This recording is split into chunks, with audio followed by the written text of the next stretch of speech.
Hello everyone, welcome to ఐరేజ్ academy. సెషన్లో మనం మొహా mock test 49 quant solutions part 1 discuss చేద్దామండి. సో ఈ ఎగ్జామ్స్ కనుక మీరు ఆన్లైన్లో రాయాలనుకుంటే మీరు 40 మాక్ టెస్ట్ రాయొచ్చండి. మీరు 999 రూపీస్కి మీరు ఐరేజ్ అనలైజ్ క్లాసెస్ యాప్ ఇన్స్టాల్ చేసుకుంటే మీరు అక్కడ పర్చేజ్ చేయొచ్చు. లేదా ఆఫ్లైన్ కనుక రాయాలనుకుంటే మీకు 2999 తోటి ప్రిలిమ్స్ వరకు మీకు అన్లిమిటెడ్ టెస్ట్స్ ఉంటాయండి. అండ్ మీకు ఏ డీటెయిల్స్ కావాలన్నా ఇక్కడ ఉన్న 2 నెంబర్లకు కాల్ చేస్తే వాళ్ళు మీకు డీటెయిల్స్ ప్రొవైడ్ చేస్తారు. ఇది మనకి క్లాస్ ప్లస్ నుండి బెస్ట్ ఎడ్యుకేటర్ అవార్డు వచ్చిందండి ఆన్లైన్లో, నేషనల్ లెవెల్లో మనకి ఇది. ఓకే, క్వశ్చన్ నెంబర్ 1తో స్టార్ట్ చేస్తున్నామండి. 8750 is to be distributed to 3 persons P, Q and R. Q receives 1/4 of what P and R receives together, and P receives 2/5 of what Q and R receives together. Then P receives the amount in rupees. PQR అనే ముగ్గురు వ్యక్తులకు 8750 పంచవలెను. P మరియు R ఇద్దరికి పంచిన మొత్తానికి 1/4 వంతు Qకి పంచబడింది. Q మరియు R ఇద్దరికి పంచబడిన మొత్తానికి 2/5 వంతు Pకి పంచబడినది. అప్పుడు Pకి పంచబడిన మొత్తం ఎంత? మీకు రేషియోస్ క్వశ్చన్ అండి ఇది. ఇక్కడ చూడండి, PQRకి ముగ్గురికి మొత్తం పంచాల్సింది ఎంత అండి? PQRల మధ్యలో 8750 రూపాయలు పంచాలి, అంతేనా? ఫస్ట్ స్టేట్మెంట్ అన్న చూడండి, Q receives 1/4 of what P and R receive together. మీకు P అండ్ Rలకు కలిపితే ఇద్దరికి ఎంత వస్తుందో వాళ్ళ దాంట్లో 1/4 అనేది Qకి వస్తుందంట. అంటే ఈ రేషియోని మీరు Q/P+R రాసుకోవచ్చండి. P+Rకి కనుక 4 వస్తే Qకి 1 రావాలి కదా, అంతే కదా మీనింగ్ దీంట్లో. P+R ఇద్దరికి పంచబడిన మొత్తానికి 1/4 వంతు Qకి వస్తుంది. P+Rకి కనుక 4 వచ్చింది అనుకోండి, దాంట్లో ఒక్క వంతు 1/4 పార్ట్ వస్తుంది. అంటే నాకు 4 వస్తే 1/4 అంటే 1 కదా, ఈయనకు 1 రావాలి కదా. సో రేషియో ఇలా రాసుకోవచ్చా? QR ఇద్దరికి పంచబడిన మొత్తానికి 2/5 వంతు Pకి పంచబడినది. అంటే P/Q+R రేషియో ఎలా ఉందండి? 2/5 ఉందా? 2/5 అని రాసుకోవచ్చు కదా. ఓకే, ఇక్కడ మీరు అబ్జర్వ్ చేస్తే ఇక్కడ P+Q+Rకి మొత్తం ఎంత పంచినారండి? 5 పంచినారు కదా, 5 పార్ట్స్ కదా. Q+P+R 5 పార్ట్స్, ఇక్కడ ఎంత పంచినారు? 7 పార్ట్స్. మీకు P+Q+R ఇక్కడేమో 5 పార్ట్స్ పంచినారు, ఇక్కడేమో 7 పార్ట్స్ పంచినారు. అలా కాదు కదా, ఇద్దరికి సమానంగా ఉండాలి. P+Q+Rకి మొత్తం ఎంత వచ్చిందో ఇక్కడేమో 5 వచ్చిందన్నారు, ఇక్కడ P+Q+Rకి ఇక్కడేమో 7 వచ్చిందన్నారు. అలా ఉండొద్దు కదా, సమానంగా ఉండాలంటే ఇక్కడ మీరు ఇంటూ 7 చేయండి, ఇక్కడ ఇంటూ మీరు 5 చేయండి. అప్పుడు రేషియో ఏమవుతుందండి మీకు? Q/P+R 7/28 అవుతుంది. ఇది మీకు 10/25 అవుతుంది. ఇప్పుడు కనుక అబ్జర్వ్ చేస్తే P+Q+R ఇక్కడ 35 అయింది, ఇక్కడ కూడా 35 అయింది. సో 35, ఇక్కడ మీకు టోటల్ 35 అయింది. ఇప్పుడు ఈ రెండింటిని కనుక టోటల్ 35 అయింది. 35 వాల్యూ అంటే ముగ్గురికి కలిపి కనుక 35 పంచితే Pకి ఎంత పంచాలండి? P/Q+R వాల్యూ 10/25 కాబట్టి 10 పంచాలి కదా. సో ముగ్గురికి 35 వాల్యూ 8750 అయితే 10 వాల్యూ ఎంత? చూడండి, 35 2 times 70, మళ్ళీ 17 మిగులుతుంది. 35 × 5 అంటే 175, ఒక 0. 10 × 250 అంటే 2500. మీకు రైట్ ఆన్సర్ అండి 2500. Option A. Question number 2. The cost price of TV set for a shopkeeper is 22,000. The shopkeeper increased its price by 15%. Then he sold the TV set at a discount of 20%. The actual loss of the shopkeeper in percentage is. ఒక దుకాణదారునికి ఒక TV యొక్క కొనుగోలు ధర 22,000. అతను ఆ TV ధరను 15% పెంచినాడు. ఆ తర్వాత ఆ టీవీ ధరని 20% తగ్గించి అమ్మినాడు. ఆ దుకాణదారునికి వచ్చిన నష్టం ఎంత? ఇప్పుడు ఈ క్వశ్చన్లో మీకు ఇచ్చిన 22,000 ఉంది చూడండి, దీంతో మీకు ఏం సంబంధం లేదండి. ఇది తీసుకున్నా తీసుకోకపోయినా మీ ఆన్సర్ వస్తుంది. దీని ప్లేస్లో మీరు ఏ వాల్యూ అయినా తీసుకోండి. ఫర్ ఎగ్జాంపుల్ అతనికి టీవీ కాస్ట్ ప్రైస్ కనుక 100 పడింది అనుకోండి, 100కి ఫస్ట్ 15% పెంచినాడు అంటే ఏమైందండి? 100 కాస్త 15% పెరిగి ఏమైంది? 115 అయింది. ఓకే, తర్వాత మళ్ళీ ఎంత తగ్గించినాడు? 20% తగ్గించినాడు. 20% తగ్గిస్తే ఎంత అవుతుంది చెప్పండి? 10% అంటే 11.5 కదా. 115లో 10% అంటే 11.5 అంటే మీకు 23 మైనస్ అవ్వాలి. 20% అంటే అంతే కదా. సో 115 నుండి 23 తీసేస్తే ఎంత అండి మీకు 92 చూడండి 100 ఉన్నది కాస్త 92 అయిందంటే ఎంత పర్సెంట్ తగ్గింది 8% తగ్గింది. అంటే మీరు 100కి కొంటే 92కి అమ్ముతున్నారంటే మీరు 8% నష్టంతో అమ్ముతున్నారు. Option D right answer. ఇది ఒక మెథడ్ అండి. లేదా మీరు ఇదంతా చేయకుండా డైరెక్ట్గా ఎఫెక్టివ్ పర్సంటేజ్ చేంజ్ అనే ఫార్ములా ఉంటుందండి మీకు. ఎఫెక్టివ్ పర్సంటేజ్ చేంజ్, దీనికి formula x plus Y plus XY by 100. ఇది మీకు చాలా దగ్గర యూజ్ వస్తుందండి. ఫస్ట్ పర్సంటేజ్ ఏమైందండి, first percentage x value first ఏమో 15% మీకు ఇంక్రీజ్ అయింది, సో ప్లస్ తీసుకుంటున్నాం. నెక్స్ట్ 20% డిక్రీజ్ అయింది కాబట్టి -20 తీసుకుంటున్నాం. ఇక్కడ సబ్స్టిట్యూట్ చేస్తే 15, y వాల్యూ -20 ఉంది కాబట్టి -20 plus x value 15, y value -20 by 100. 15 -20 అంటే -5, -300 బై 100 అంటే -3, సో -8%. ఇలా అయినా ఆన్సర్ వస్తుంది. కానీ ఈ మెథడ్ అయినా ఏ మెథడ్ అయినా మీరు ఇటువంటి క్వశ్చన్స్ వస్తే మీరు ఇక్కడ నేను బోర్డు పైన రాసింది ఒక్క లెటర్ కూడా రాయొద్దండి. 15 -20 అంటే -5 అవుతుంది. 15 ఇంటూ -20 అంటే -300 అవుతుంది. -300 బై 100 అంటే -3 అవుతుంది. -5 ప్లస్ -3 అంటే -8. మీరు ఓవరాల్గా చేయాలండి ఇటువంటి క్వశ్చన్స్ని. Next question number 3. In a test consisting of 80 questions carrying 1 mark each, Arpita answered 65% of the first 40 questions correctly. What percent of the other 40 questions does she need to answer correctly to score 75% on the entire test? ఒక పరీక్షలో మొత్తం 80 ప్రశ్నలు ఉన్నాయి. ప్రతి ప్రశ్నకు ఒక mark.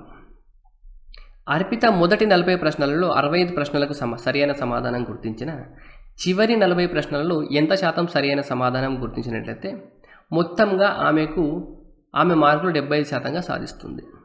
Okay, మొత్తం 80 questions కదండి. 80 క్వశ్చన్స్. 80 క్వశ్చన్స్లో ఆమె ఫస్ట్ 40 క్వశ్చన్స్లో ఎంత స్కోర్ చేసిందంట, 65 రేట్ చేసిందంట. దీంట్లో 65% వాల్యూ ఎంత చెప్పండి నాకు. 65% అంటే 60% అంటే 6 నెలల 24 అంతే కదండి. 5% అంటే 2 కదా, 10% అంటే 4, 5% అంటే 2 అంటే 26 రైట్ చేసింది. నెక్స్ట్ 40 క్వశ్చన్స్ ఉన్నాయి. ఆమెకు ఓవరాల్గా ఎంత రైట్ కావాలి, 75% రావాలి. అంటే 80లో 75% అంటే ఎంత, 60 రావాలి. 3/4 కదండి. 75% అంటే 3/4 అంటే 80లో 3/4 అంటే 60 మార్క్స్ రావాలి. ఇప్పటి వరకు ఆమెకు 26 వచ్చినాయి. 60 రావాలంటే ఇంకెన్ని రైట్ చేయాలండి, ఆమె 34 రైట్ చేయాలి. 34 + 6 40 + 20 60. అంటే ఆమె నెక్స్ట్ 40 క్వశ్చన్లలో 34 రేట్ చేయాలి. సో 34 అనేది 40లలో ఎంత శాతం, శాతం అంటే 100 కదా. 22 టైమ్స్ 25 టైమ్స్ 2 17 టైమ్స్ 17 × 5 అంటే 85%. అంటే ఆమె రిమైనింగ్ 40 క్వశ్చన్స్లలో 85% కనుక రైట్ చేస్తే ఆమెకు ఓవరాల్గా 75% వస్తుంది అన్నట్టు. Question number 4. A man covered a certain distance at some speed. Had he moved 3 km/h faster, he would have taken 4 hours. If he had moved 2 km/h slower, he would have taken 8 hours. The distance traveled is. ఒక వ్యక్తి కొంత దూరాన్ని కొంత వేగంతో ప్రయాణించను. అతను 3 గంటల 3 km/h ఎక్కువ వేగంతో వెళ్ళి ఉంటే 4 గంటల్లో ప్రయాణం పూర్తయ్యేది. ఒకవేళ అతను 2 km/h తక్కువ వేగంతో వెళ్ళి ఉంటే 8 గంటలు పట్టేది. అతను ప్రయాణం చేసిన దూరం ఎంత? సరే అండి, ఒక వ్యక్తి కొంత దూరాన్ని కొంత వేగంతో ప్రయాణించాను కదా. సరే, ఒక డిస్టెన్స్ అనే d ఉంది, స్పీడ్ sతో ట్రావెల్ చేస్తున్నాడు. ఇనిషియల్గా అతనికి టైం t పట్టింది అనుకోండి. కొంత దూరాన్ని d అనే డిస్టెన్స్ని కొంత వేగంతో s అనే స్పీడ్తో ప్రయాణించాను, అప్పుడు టైం t పట్టింది అనుకోండి. అతను కనుక 3 km/h ఎక్కువ వేగంతో వెళితే, అంటే ఇదే d అనే డిస్టెన్స్ని స్పీడ్ కనుక s+3 అయిందనుకోండి, 3 పెరిగితే అతనికి ఏమవుతుందంట, 4 గంటల్లో ప్రయాణం పూర్తవుతుందంట. టైం ఎంత పడుతుంది, 4 అవర్స్ పడుతుంది. ఒకవేళ అతని స్పీడ్ కనుక 2 తగ్గిందనుకోండి, ఈ డిస్టెన్స్ డీని ట్రావెల్ చేయడానికి స్పీడ్ 2 తగ్గిందనుకోండి, అతనికి ఏమవుతుందంట, 8 గంటలు పడుతుందంట. మీకు distance equal to speed into time కదండి. Distance equal to speed into time, distance equal to speed into time. అంటే ఈ 3 డిస్టెన్సులు సేమ్ కాబట్టి నేను ఇప్పుడు S plus 3 into 4 equal to S minus 2 into 8 అని రాసుకోవచ్చండి.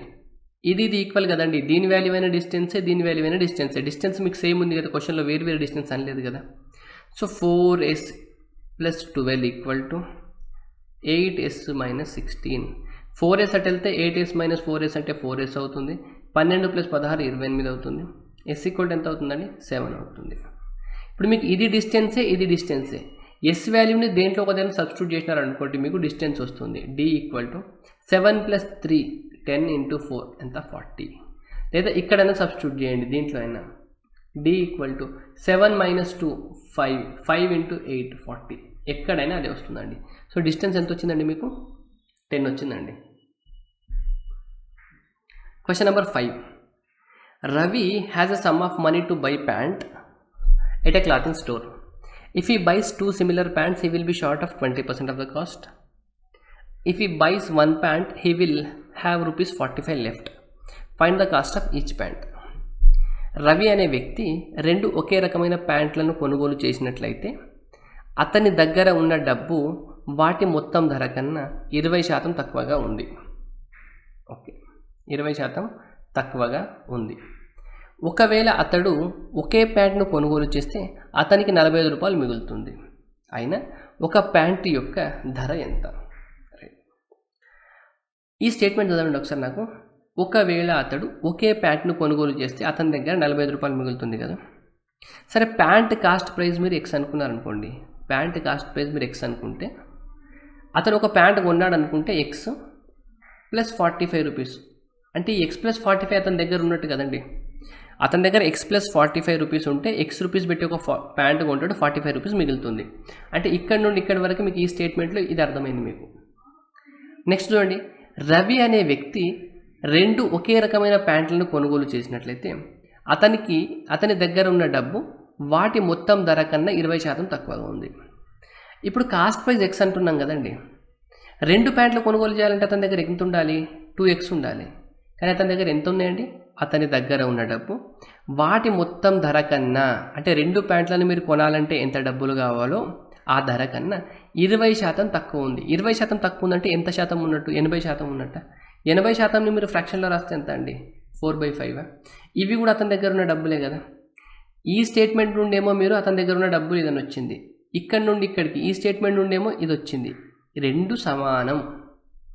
5x plus 5 into 45 5 into 45 equal to 8x. So 5 into 45 equal to 8x minus 5x అంటే 3x. 3 15 times cancel చేస్తే x value ఎంత వస్తుందండి? 75 వస్తుంది. అంటే ఒక్క ప్యాంట్ ధర ఎంత అండి? 75. Option C.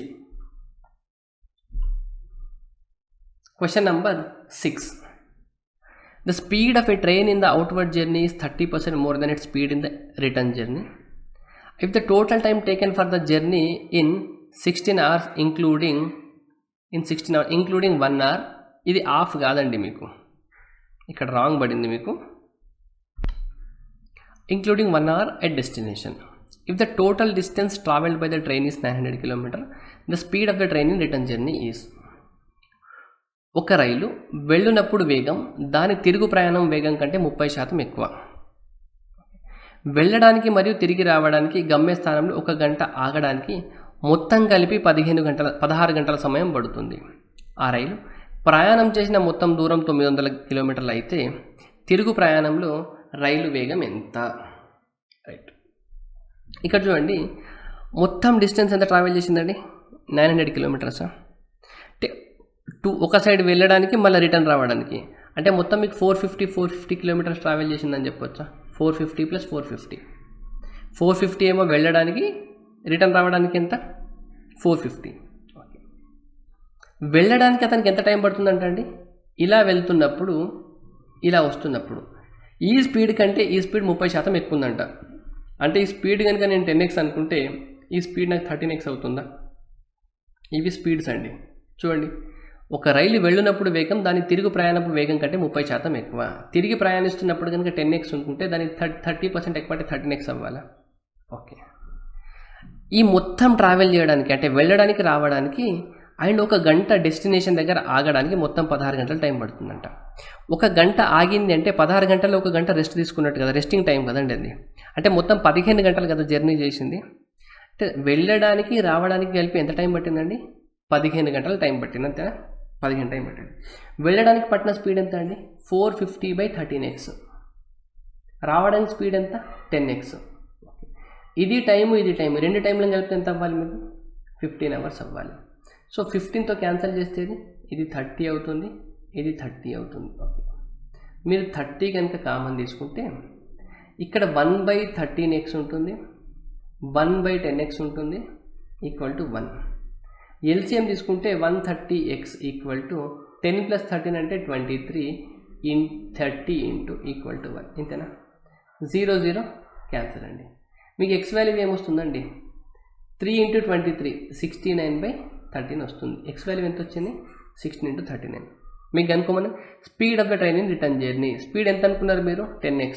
అంటే 10x వాల్యూ కావాలి. 10x అంటే 690. ఎక్స్ వాల్యూ ఎంత అండి? 69 × 10 అంటే 690/13. ఓకే, 13 5 65 4 వస్తుంది. 13 మూల 39 1/13. సో 53 1/13 మీకు right answer.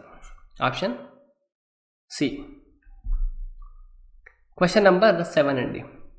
On selling 15 balls at 240, there is a loss equal to the cost price of 3 balls. The cost price of ball is.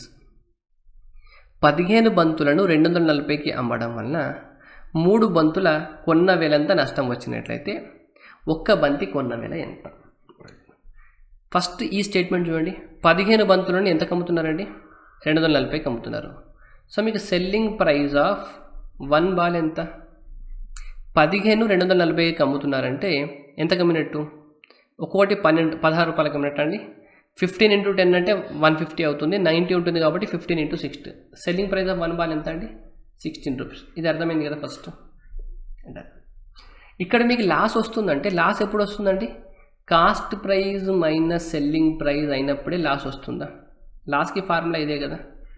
Cost price ఎక్కువ ఉండి సెల్లింగ్ ప్రైస్ కన్నా cost price minus selling price అయితే loss. మీరు 15 బంతులను అమ్ముతున్నారంటే మీరు first 15 బంతులు కొనాలి కదండి. అంటే మీ 15 బాల్స్ యొక్క కాస్ట్ ప్రైజు మైనస్ 15 బాల్స్ యొక్క సెల్లింగ్ ప్రైస్ కనుక చేస్తే మీకు లాస్ వస్తుంది. మీరు 15 balls cost price 15 balls selling price కన్నా లాస్ వస్తుంది. ఆ లాస్ ఎంత? 3 బాల్స్ యొక్క కాస్ట్ ప్రైజ్ అంటే 3 CP. ఇది స్టేట్మెంట్ రాసుకోవడానికి వస్తే మీ క్వశ్చన్ సాల్వ్ అయిపోయినట్టండి. 15 CP - 3 CP అంటే 12 CP ఈక్వల్ టు 15 SP. ఇప్పుడు CP/SP ఎంత వచ్చిందండి? CP/SP ఈక్వల్ టు 15/12 అంటే 3 4 టైమ్స్ 3 5 టైమ్స్. అంటే SP కనుక 4 అయితే CP ఎంత అవ్వాలి? 5 అవ్వాలి. అంటే మీకు 4 వాల్యూ ఎంత అని తెలుసు? 16 అని తెలుసు. SP ఎంత అండి? 16 తెలుసు కాబట్టి 5 వాల్యూ ఎంత? 4కి 4 టైమ్స్ అయింది కాబట్టి 5కి కూడా ఇక్కడ ఇంటూ 4 అయింది కాబట్టి into 4 5 4 20. Option B right answer అండి. మీకు the average weight of group of 150 students in a class is 60 kgs. If the mean weight of all the 50 male students in the class is 70 kg, then the average weight of the girls in the class is. ఒక తరగతిలోని 150 మంది విద్యార్థుల సగటు 60 కిలోగ్రాములు. 50 మంది విద్యార్థుల సగటు బరువు 70 కిలోగ్రాములు అయితే విద్యార్థినుల సగటు బరువు ఎంత? ఎవరిచ్చారండి? మీకు బాయ్స్ గర్ల్స్ అంతే కదండి. అంటే బాయ్స్ ప్లేస్లో ఇక్కడ మేల్ అన్నారు, ఇక్కడ మీకు ఫీమేల్ అనుకోండి, ఫీమేల్. ఇది టోటలా రైట్. టోటల్ ఎంతమంది ఉన్నారండి? 150 మెంబర్స్కి యావరేజ్ ఎంత ఉంది? టోటలు 60 kg ఉంది. ఓకే, బాయ్స్ ఎంతమంది ఉన్నారు? మీకు 50 మెంబర్స్ ఉన్నారు. 50 మెంబర్స్కి యావరేజ్ ఎంత ఉంది? బాయ్స్కి 70 ఉంది. టోటల్ 150 అయితే బాయ్స్ 50 అయిపోతే గర్ల్స్ ఎంత ఉండాలి? ఈ 100 మందికి యావరేజ్ ఎంత ఉండాలని అడిగినారండి. వెరీ ఈజీ క్వశ్చన్ కదండి. ఇక్కడ చూడండి, బాయ్స్ దగ్గర 70 ఉంటే ఈచ్ మెంబర్ దగ్గర వాళ్ళతో గర్ల్స్ కలవడం వల్ల 60 అయింది. 10 ఎటు వెళ్ళిందండి? 70 కాస్త 60 అయిందంటే ఒక్కొక్క పర్సన్ దగ్గర 10 వెళ్ళిపోయినట్టే కదా. ఒక్కొక్క పర్సన్ దగ్గర 10 వెళ్ళిందంటే 50 పర్సన్స్ దగ్గర ఎంత పోయినట్టు? 500 పోయినట్టు, అంతేనా? 10 తగ్గింది బాయ్స్ దగ్గర, 70 ఉండాల్సింది బాయ్స్కి 60 అయింది, అంటే 10 తగ్గింది. 50 మెంబర్స్కి ఒక్కొక్క 10 తగ్గింది, అంటే మొత్తం 500 తగ్గింది. ఈ 500 ఎటు పోతుందండి? యావరేజ్ అంటే అడ్జస్ట్మెంట్ కదా, ఎక్కువ ఉన్న వాళ్ళు తక్కువ ఉన్న వాళ్ళకి ఇచ్చేయడం. ఈ 500ని 100 మెంబర్ గర్ల్స్కి ఇచ్చేస్తున్నారు. 500 100 గర్ల్స్కి ఇచ్చేస్తే ఒక్కొక్కళ్ళకి ఎంత వెళ్తుందండి? 5 రూపీస్ వెళ్తుంది. ఇప్పుడు గర్ల్స్ దగ్గర ఎంత ఉందండి? ఇక్కడ గ్రూప్లో వచ్చేసరికి బాయ్స్ దగ్గర 60 ఉంది, గర్ల్స్ దగ్గర 60 ఉంది. గర్ల్స్ దగ్గర ఉన్న 60లో 5 రూపాయలు ఎవరు ఇచ్చినారండి? బాయ్స్ ఇచ్చినారు. అంటే గర్ల్స్ దగ్గర యాక్చువల్గా ఎంత ఉండాలి? 55 ఉండాలి. గర్ల్స్ దగ్గర కనుక 55 ఉంటే బాయ్స్ దగ్గర నుండి ఒక్కొక్క గర్ల్కి 5 వస్తే 55 + 5 కలిపి 60 అవుతుంది. సో గర్ల్స్కి యావరేజ్ ఎంత? 55 ఉండాలి. Question number 9. A sales executive gets a commission on total sales at 8%. If the sale is exceeded rupees 10,000, he gets an additional commission as a bonus of 4% on the excess sales over 10,000. If he gets the total commission of rupees 950, then the bonus he received is. ఒక అమ్మకందారుడికి మొత్తం అమ్మకాలపై 8% commission వస్తుంది. అమ్మకాలు రూపాయలు 10,000 దాటితే 10,000 కన్నా ఎక్కువ అమ్మకాలపై 4% అదనంగా bonus వస్తుంది. అతనికి మొత్తం కమిషన్ 950 వస్తే అదనంగా ఎంత వస్తుంది? అదనంగా ఇక్కడ బోనస్ ఎంత వస్తుంది? ఇక్కడ చూడండి, ఇక్కడ సేల్ 10,000 వరకు సేల్ ఉందనుకోండి. 10,000 వరకు అతనికి ఎంత వస్తుందండి? 8% వస్తుంది. 10,000 దాటిన తర్వాత సేల్ కనుక 10,000 దాటింది అనుకోండి, ఈ 10,000 పైన ఉన్న అమౌంట్కి ఎంత వస్తుంది? 8% వస్తుంది.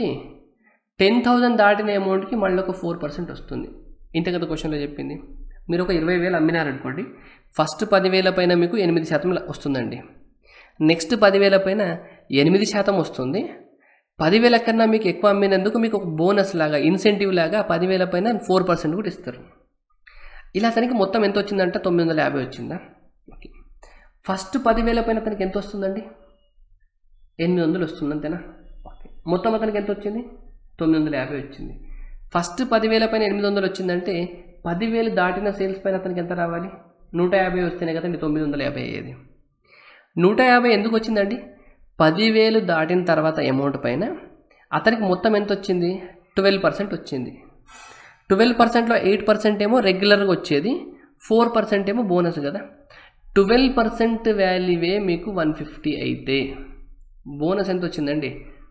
ఆ 12%లో 4% బోనసే కదా. 12లో 4 అనేది 1/3 కాబట్టి 150లో 1/3 ఎంత? 50. సో ఆయనకి 50 రూపీస్ అనేది బోనస్ వచ్చింది. ఎంత అండి? ఆయనకి 50 రూపీస్ అనేది బోనస్ వచ్చింది.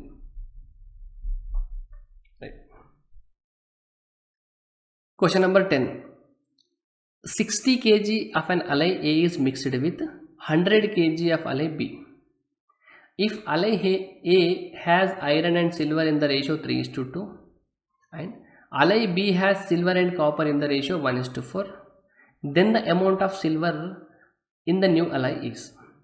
60 కిలోగ్రాముల ఏ మిశ్రమ లోహం 100 కిలోగ్రాముల బి మిశ్రమ లోహంతో కలిసింది.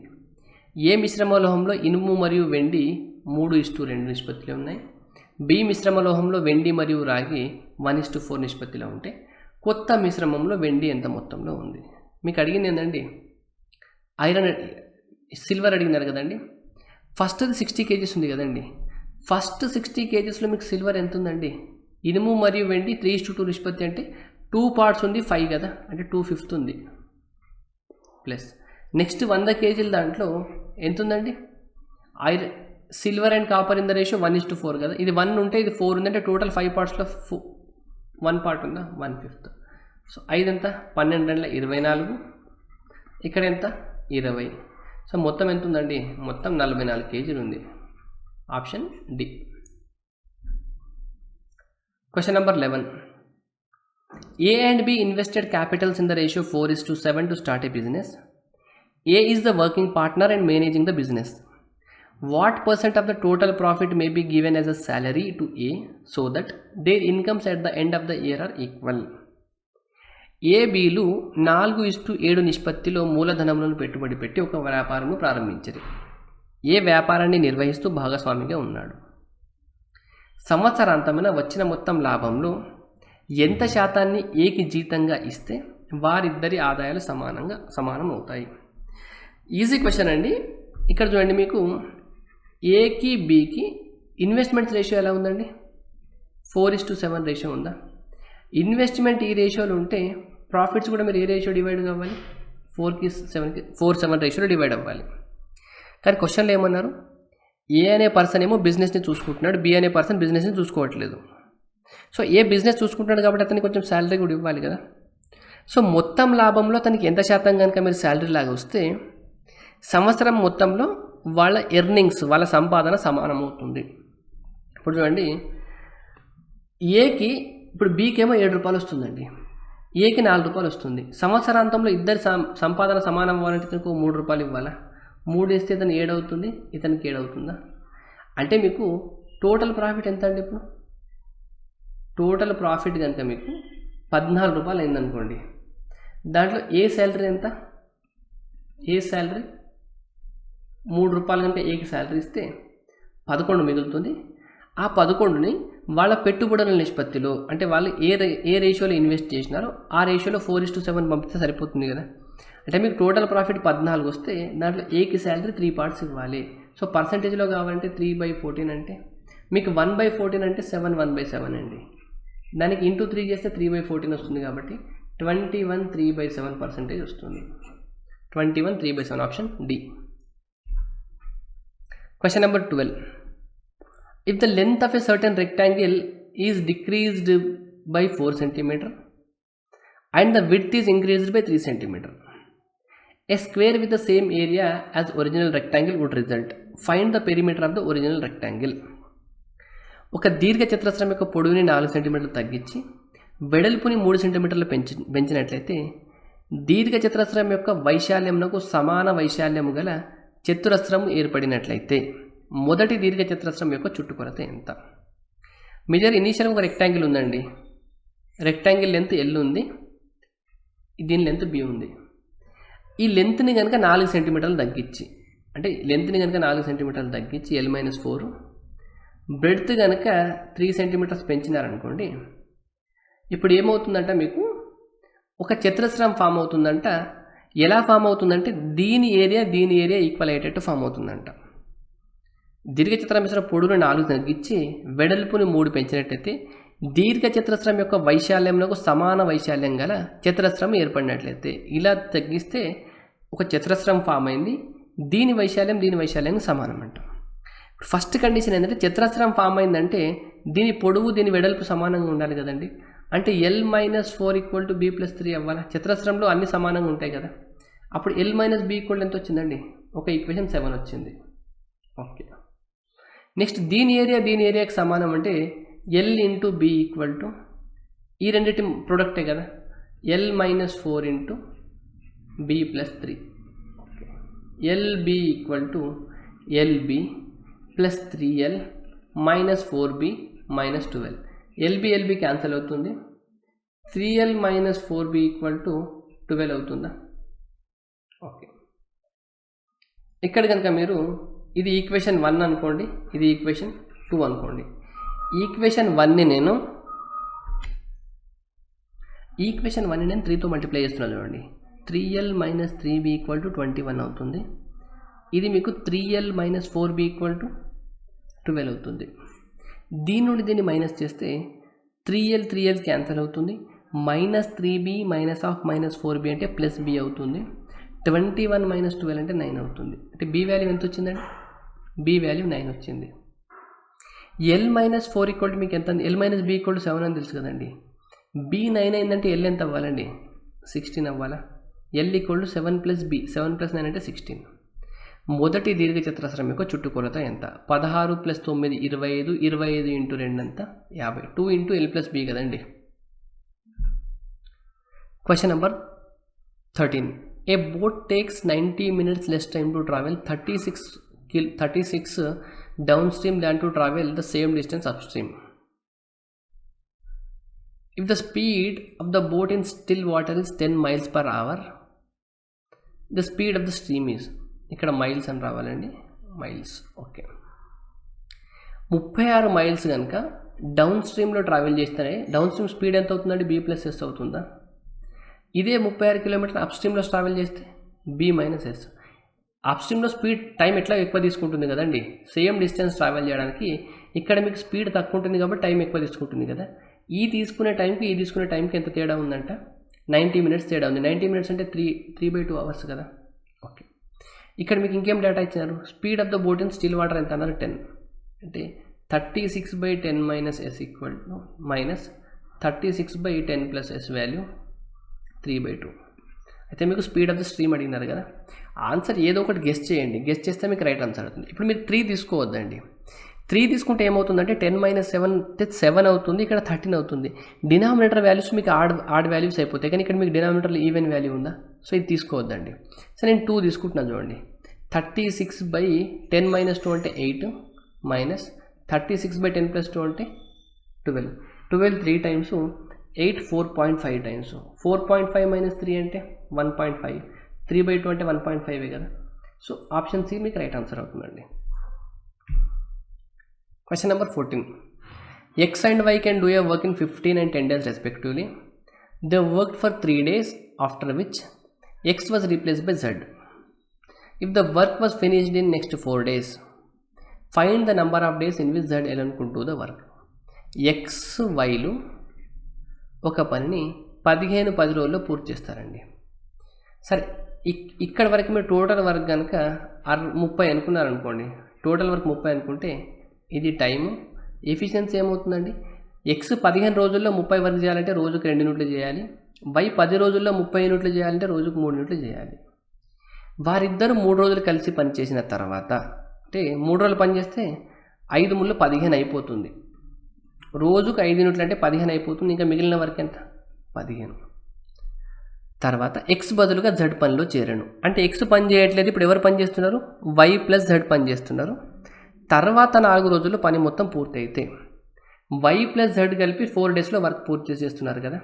సో Y ఒకటే 4 డేస్లో ఎంత చేస్తాడండి? 4 ముళ్ళ 12 చేస్తాడు. సో 15లో 12 Y చేస్తే మిగిలింది ఎంత? 3నా? తర్వాతి 4 రోజుల్లో మొత్తం పని పూర్తయింది. X బదులుగా Z పనిలో చేరాడు. అంటే X ఉండట్లేదు, Y Z కలిపి 4 డేస్లో చేస్తున్నారు. Y 4 డేస్లో 12 చేస్తాడు కదా. 4 డేస్లో 12 వైఏ చేస్తే 15లో 12 వై చేస్తే మిగిలింది Z చేయాలి కదా. Z in 4 days. Z 4 డేస్లో 3 యూనిట్స్ చేస్తున్నాడు. అంటే ఒక్క రోజులో ఎంత చేస్తాడండి? 3/4 చేస్తున్నట్టు కదా. ఇది ఎంత? ఎఫిషియన్సీ. Z's efficiency 3/4. ఇప్పుడు ఏమన్నారు క్వశ్చన్ మీకు? ఆ మొత్తం పనిని Z ఒక్కడే ఎన్ని రోజుల్లో పూర్తి చేయగలడు? మొత్తం పని ఎంత ఉంది? 30ని 3/4 ఒక్కొక్క రోజులో చేస్తే 3 10 14 40, అంటే 40 డేస్లో చేస్తాడండి. Option A. Sum of 4 consecutive natural numbers is 54. What is the difference between the squares of the first and last numbers? 4 వరుస సహజ సంఖ్యల మొత్తం 54. మొదటి చివరి సంఖ్యల వర్గాల భేదము ఎంత? ఓకే, మీకు కన్సిక్యూటివ్ నెంబర్స్ అంటే మీకు యావరేజ్ కాన్సెప్ట్ తెలుసు అండి. వీటిని మొత్తం 54 అన్నారు కదా. 54లో హాఫ్ ఎంత అండి? ఈ రెండింటి నెంబర్ యొక్క సమ్ 27 అవ్వాలి. మీకు ఈ రెండింటిని యాడ్ చేస్తే 27 అవుతుందండి. 54 27 కన్సిక్యూటివ్ నెంబర్స్ అంటే ఎంత అండి? ఒకటి 13 ఒకటి 14 తీసుకుంటే వస్తుందా? ఇది 13 ఏంటంటే ఇది 12 అవ్వాలి, 14 ఏంటంటే ఇది 15 అవ్వాలి. చూడండి, 12 13 14 15 యాడ్ చేస్తే 54 వస్తుంది. ఈ రెండింటి సమ్ము మీకు ఈ రెండింటి సమ్ముకి ఈక్వల్ అవుతుంది. ఇది యావరేజ్లో మీకు కాన్సెప్ట్ అండి. ఇప్పుడు మీకు ఏమడిగినారండి? Difference between the squares of the first and last number. అంటే 15 స్క్వేర్కి 12 స్క్వేర్కి డిఫరెన్స్ ఎంత? ఓకే, ఇది మీరు డిఫరెన్స్ వాల్యూ ఇది 225 అండి, ఇది 144. అంటే ఇక్కడ 56 ఉంటుంది. 56కి 25 యాడ్ చేయండి. 56 61 71 81. Option D. లేదా మీరు A - B × A + B చేసుకున్న ఆన్సర్ వస్తుంది. సో 56కి ఇక్కడ 144 అంటే 56 ఉంటుంది, ఇక్కడ 25 ఉంటుంది. 56 66 76 + 5 81. ఆప్షన్ డి మీకు రైట్ ఆన్సర్ అండి. Question number 16. A team of 8 persons joined in a shooting competition. The best marksman scored 85 points. If he had scored 92 points, the average score for the team would have been 84. The number of points the team scored was. 8 మంది వ్యక్తులు shooting పోటీలో పాల్గొన్నారు. అందులో అత్యుత్తమ ప్రతిభ గల వ్యక్తి 85 పాయింట్లు సాధించాడు. ఒకవేళ అతను 92 పాయింట్లు సాధించి ఉంటే సగటు 84 పాయింట్లుగా ఉండేది. అయినా మొత్తం కలిసి ఎన్ని పాయింట్లు సాధించారు? అయినా Question number 16. A team of 8 persons joined in a shooting competition. The best marksman scored 85 points. If he had scored 92 points, the average score for the team would have been 84. The number of points the team scored was. 8 మంది వ్యక్తులు ఒక టీమ్గా షూటింగ్లో పాల్గొన్నారు. 8 మంది వ్యక్తులు ఒక టీమ్గా షూటింగ్లో పాల్గొన్నారు. అందులో అత్యుత్తమ ప్రతిభ కల వ్యక్తి 85 పాయింట్లు సాధించాడు. ఒకవేళ అతను 92 పాయింట్లు సాధించి ఉంటే టీం సగటు 84 పాయింట్లుగా ఉండేది. అయినా టీం మొత్తం కలిసి ఎన్ని పాయింట్లు సాధించింది? రైట్. క్వశ్చన్ చూడండి. 8 మెంబర్స్ ఒక టీమ్గా ఒక షూటింగ్ కాంపిటీషన్లో పార్టిసిపేట్ చేసినారు కదండి. అయితే దాంట్లో హయ్యెస్ట్ స్కోర్ చేసిన పర్సన్కి ఒక యావరేజ్ ఎంత ఉంది అంటే హయ్యెస్ట్ స్కోర్ పర్సన్ ఎంత స్కోర్ చేసినాడు? 85 చేసినాడు కదా. ఒకవేళ అతను కనుక 92 చేసి ఉంటే టీం మొత్తానికి యావరేజ్ ఎంత అయ్యేది? 84 అయ్యేది కదా. సో ఇప్పుడు టీం మొత్తం కలిపి ఎన్ని పాయింట్లు చేసినారో క్వశ్చన్ అండి. ఒకవేళ అతను కనుక 85 ఇప్పుడు 85 చేసినాడండి, 85 కాకుండా 92 చేసి ఉంటే టీం మొత్తానికి యావరేజ్ 84 అయ్యేది కదా. ఇప్పుడు 85 చేసినాడు కదా. సో ఇప్పుడు టీం మొత్తం కలిపి స్కోర్ ఎంత అని క్వశ్చన్ అండి. సరే మీరు ఒకటి ఏమనుకోండి అంటే ఈ పర్సన్ 85 కాకుండా 92 చేసినాడు అనుకోండి. 92 చేస్తే టీం మొత్తం ఎంత అవుతుందండి? టీం యావరేజ్ 84 అవుతుంది కాబట్టి 84 × 8 ఇది ఇప్పుడు టీం టోటల్ అవ్వాలా? 92 చేసినాడు అని అనుకుంటే టీం మొత్తం చేసిన స్కోర్ ఇంతేనా? 84 యావరేజ్ ఉంది, 8 మందికి ఇంత. సో అతను చేసింది 85. దీనికని ఎంత ఎక్కువ ఉందండి? 7 ఎక్కువ ఉంది కాబట్టి ఒక 7 తీసేసినారనుకోండి. ఇప్పుడు మీకు టీం టోటల్ వస్తుందా?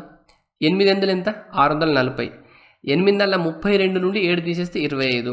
640కి 25 యాడ్ చేస్తే 665. Option B right answer. Question number 17. In what ratio must a person mix 3 kinds of tea costing rupees 60, 75 and 100 kg so that the resultant mixture when sold at 96 kg yields a profit of 20? 3 రకాల టీల ధరలు వరుసగా 60, 75, 100 రూపాయలు per KG. ఈ 3 రకాలను ఏ నిష్పత్తిలో కలిపి 96 కేజీకి అమ్మిన 20% లాభం వస్తుంది. సరే మీ దగ్గర ఏమేమి ఉన్నాయండి? 60 ఒకటి ఉంది, 75 ఒకటి ఉంది, 100 ఒకటి ఉంది. ఈ మూడింటిని మీరు ఏదో రేషియోలో మిక్స్ చేయాలి. మిక్స్ చేసిన తర్వాత వచ్చిన దాన్ని 96కి అమ్మితే మీకు 20% లాభం రావాలి. 20% లాభం రావాలంటే 120%కి అమ్మాలి కదండి. అంటే 120% వాల్యూ మీకు కనుక 96 అయింది అనుకోండి, 100% వాల్యూ ఎంత అవుతుందండి? ఇది 20కి 6 టైంలో ఉంది, ఇది 20కి 5 టైంలో ఉంది. సో 6 ఇది 16 టైంలో క్యాన్సిల్ అవుతుంది. 16 5 80. అంటే ఈ మూడింటిని మిక్స్ చేసినప్పుడు కనుక మీకు 80 రూపీస్ లాగా వచ్చిందనుకోండి యావరేజ్ కాస్ట్. ఈ మూడింటిని మిక్స్ చేస్తే మీకు వచ్చే యావరేజ్ కాస్ట్ కనుక 80 రూపీస్ అయితే 80 రూపీస్ని మీరు 20% ప్రాఫిట్తో అమ్మితే మీకు 96 వస్తుంది. అంటే ఇప్పుడు ఈ మూడింటిని మిక్స్ చేయడం వల్ల మీకు వచ్చే ఫైనల్ ప్రోడక్ట్ యొక్క ప్రైస్ మీకు 80 రూపీస్ అవ్వాలి. ఇదైతే అర్థమైంది కదా, 80 రూపీస్ అవ్వాలి. ఇప్పుడు చూడండి, ఈ రెండింటిని మిక్స్ చేస్తే మీకు 80 వస్తుందా అండి? 60ని 75 మిక్స్ చేస్తే 80 వస్తుందా? ఇది ఒక 60 రూపీస్ పర్ కేజీ ఉంది, 75 రూపీస్ కేజీ ఉంది. ఈ రెండింటిని మిక్స్ చేస్తే మీకు వచ్చేది 60కి 75కి మధ్యలో వస్తుంది. 80 అయితే రాదు కదా, ఎందుకంటే రెండింటి 80 కన్నా తక్కువ ఉన్నాయి కాబట్టి. 80 రావాలంటే ఫస్ట్ ఈ రెండింటిని మిక్స్ చేయాలండి మీరు. అంటే ఒక బ్యాగ్ తీసుకొని దాంట్లో 60ది 100 కేజెస్ది వేయండి. అలా వేస్తే మీకు 80 రావాలి. 80 రావాలంటే అలిగేషన్ అప్లై చేస్తే 80 - 60 అంటే 20, 100 - 80 అంటే 20. ఏ రేషియోలు ఉన్నాయండి ఇవి? 1:1. అంటే మీరు ఒక బ్యాగ్లో కనుక 60 రూపీస్ పర్ కేజీది 1 కేజీ, 100 రూపీస్ పర్ కేజీది 1 కేజీ చేసినారనుకోండి, రెండింటిని మిక్స్ చేస్తే మీకు ఎంత వస్తుంది? 80 రూపీస్ కేజీ వస్తుంది. చూడండి, 160/2 కేజీ చేస్తే 80 వస్తుందా? వస్తుంది. ఇంకొక బ్యాగ్లో మీరు ఏం చేయండి అంటే 75 rupees per KG, 100 rupees per KG mix చేయండి. ఈ రెండింటిని మిక్స్ చేసి మీకు 80 రూపీస్ పర్ కేజీ రావాలంటే అలిగేషన్ అప్లై చేస్తే 80 - 75 అయితే 5 అవుతుంది, 100 - 80 అంటే 20 అవుతుంది. ఇది 1:4 రేషియో, అంటే 4:1 రేషియో. ఈ బ్యాగ్లో మీరు 4 కేజెస్ ఏమో 75 రూపీస్వి, 1 కేజీ ఏమో 100 రూపీస్ కనుక తీసుకున్నారనుకోండి, అప్పుడు మీకు మొత్తం 5 కేజెస్ యొక్క యావరేజ్ కాస్ట్ ఎంత అవుతుంది? 80 అవుతుందా?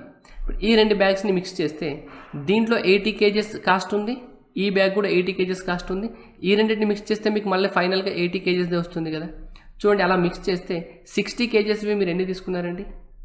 60 kgs 1 kg తీసుకున్నారు. ఓకే. 75 kgs చూడండి 4 kgs తీసుకున్నారు. ఎంత? 75 kgs.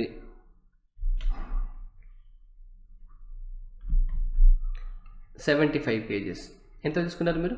4 kg తీసుకున్నారు. 100 kgs ఇక్కడ 1 తీసుకున్నారు, ఇక్కడ 1 తీసుకున్నారు. So 100 kgs 2 kgs. సో మొత్తానికి రేషియో ఎలా వచ్చిందండి? 1:4:2 వచ్చింది. Option C. Question number 18.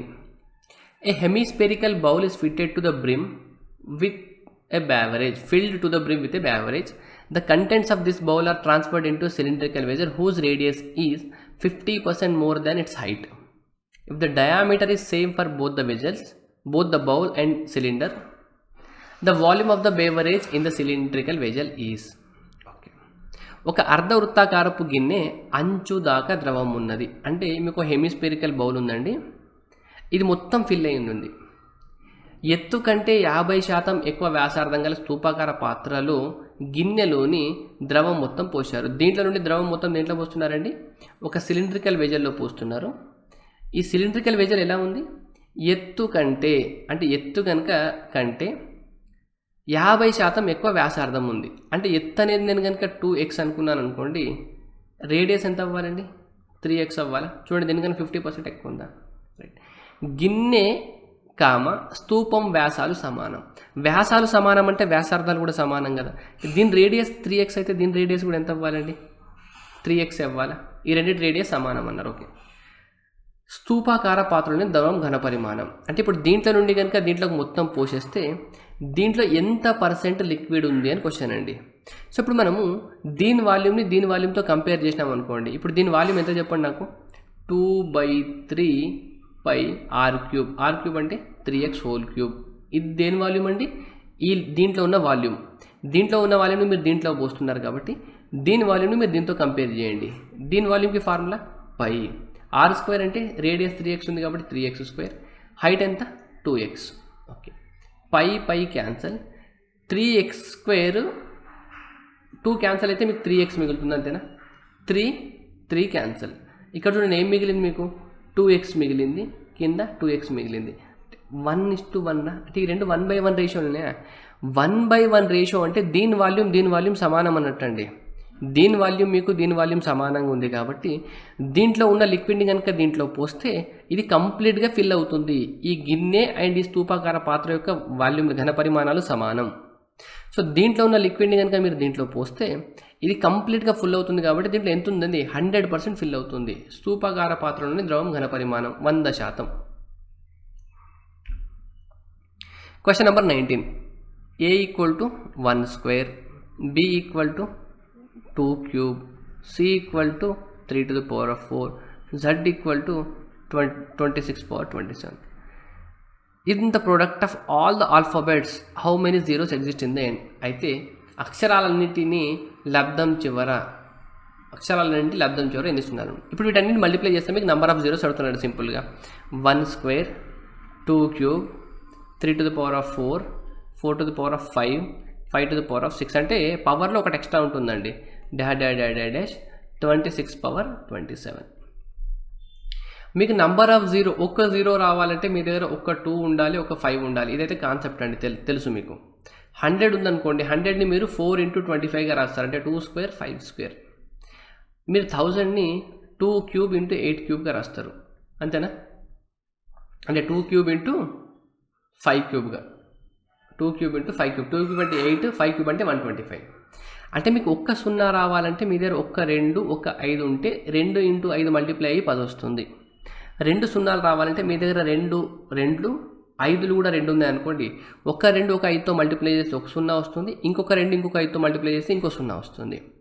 అంటే మీకు నెంబర్ ఆఫ్ జీరోస్ తెలవాలంటే మీ దగ్గర మొత్తం ఎన్ని 2s ఉన్నాయి, ఎన్ని 5s ఉన్నాయో తెలిస్తే దాంట్లో నుండి 2s 5 మల్టిప్లై అయ్యి మీకు ఒక 0 ఇస్తుంది.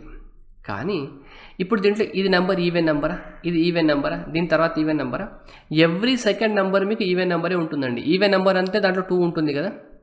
సో మీకు ఈ ప్రోడక్ట్ మొత్తంలో 2s మీకు చాలా ఎక్కువ ఉంటాయండి. మీకు ఒక 0 రావాలంటే 2 ఉండాలి, 5 ఉండాలి. మీకు 5s తక్కువ ఉండి 2s చాలా ఎక్కువ ఉంటే మీకు యూజ్లెస్ కదా. ఎందుకంటే ఉన్న 5s కొన్ని 2స్తో మల్టిప్లై అయ్యి 0 వస్తుంది, మిగిలిన 2s అన్నీ మీకు మిగిలిపోతాయి, అంతే కదా. సో ఇక్కడ మీకు 2s ఎక్కువ ఉన్నాయి కాబట్టి మీరు 2s పట్టించుకోవద్దు. 5s ఎన్ని ఉన్నాయో లెక్క పెట్టండి. ఇక్కడ 5 ఉందా, 5 to the power of 6 అంటే ఇక్కడ మీకు మొత్తం 6 5s ఉన్నట్టు, అంతేనా. 5 to the power of 6. Next 10 దగ్గర 10 to the power of 11 వస్తుంది కాబట్టి 11 5s ఉంటాయి ఇక్కడ, into 10 to the power of 11 వస్తుంది మీకు. ఇక్కడెక్కడో ఏమొస్తుంది మీకు 15 to the power of 16 వస్తుందా, అంటే 16 5s ఉంటాయి. ఓకే, నెక్స్ట్ ఈ ప్రోడక్ట్లు ఎక్కడ వస్తుంది, ఇంకా డాష్ రాసుకుంటూ వెళ్తే 20 to the power of 21 వస్తుందా, అంటే ఇక్కడ ఒక 5 ఉంటుందా మీకు, 5 to the power of 21 21 plus. ఇంకా కనుక చూస్తే 25 to the power of ఏముంటుంది మీకు, 25 to the power of 26 ఉంటుంది. 25లో మీకు ఇది 5 స్క్వేర్ కదండి, 2 5s ఉంటాయి.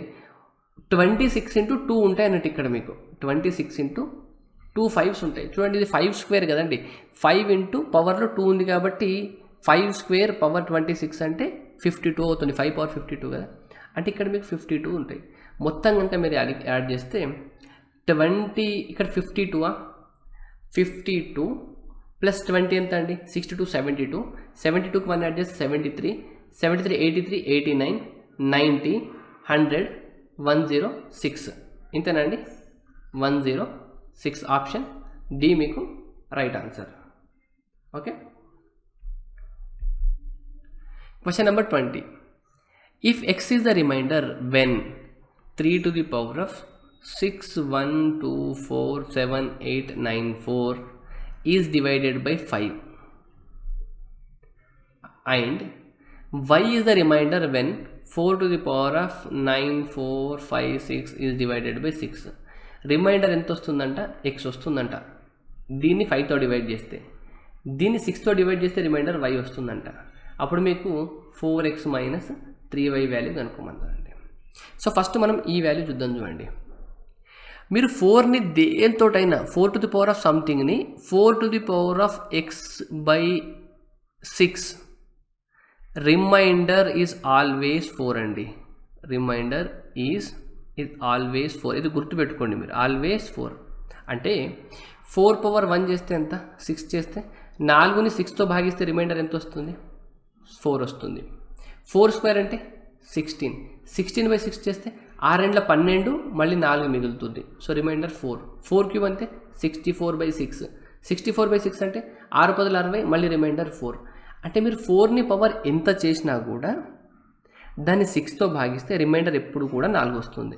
సో 4 పవర్ మీరు ఎంత చేసినా కూడా దాన్ని 6తో భాగిస్తే మీకు రిమైండర్ ఎప్పుడు కూడా 4 వస్తుంది. అంటే y వాల్యూ ఎంత అవ్వాలి, y వాల్యూ 4 అవ్వాలని అర్థమైంది. ఓకే, ఇప్పుడు దీనికి రండి.